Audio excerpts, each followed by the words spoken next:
So I have another image that I isolated, and that's going to be a flower. So right now it looks like it's just a floating flower.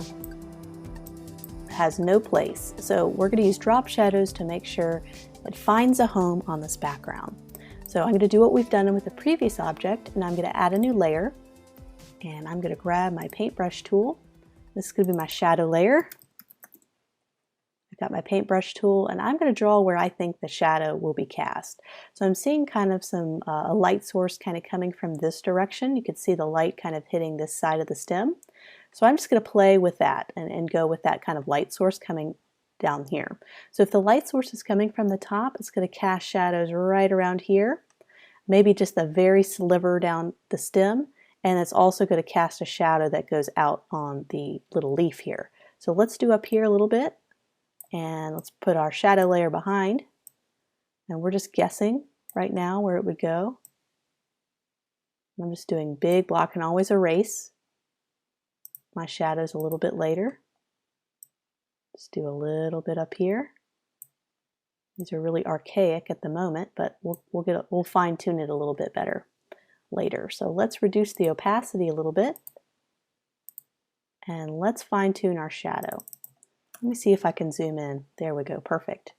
So that's actually not bad. We do need to kind of make the shadow that's cast by this leaf a little bit more the same shape. So let's do that. Let's grab our eraser tool, and let's go ahead and erase a little bit of this. And we don't need any shadow here. So if I did any shadow on this side, we can go ahead and delete that for right now. Kind of go in. I can do my 50% opacity. Oh, it's already on 40% opacity, so I can blend and feather. It looks a little bit better. So that's already looking like a pretty decent shadow. Probably don't need as much shadow here, simply because, oops, we don't need as much shadow here because it's just the stem being cast down here. So let me delete that. Any shadows here? We don't need shadows here. So that's pretty good. I think we can make our shadow even darker. So let's go back and increase the opacity just a tad. And the darker you make the shadow, the more impact it has. So you can see how that looks. And let me delete a little bit here. That was a little too fat of a shadow. And I think there's still some shadow being cast here.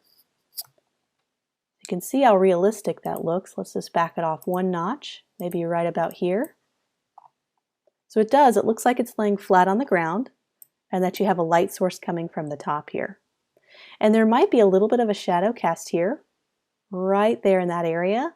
So let's see how that looks. So I'm just going to draw a little bit of a shadow. Let's get our paintbrush tool, maybe one right there.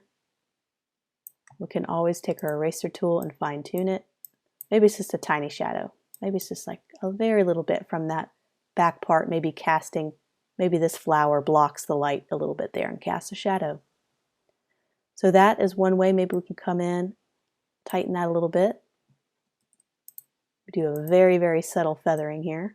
So I'm not deleting all of it. I'm just deleting maybe 15% here. Perfect. I think that looks fantastic. Let's zoom out.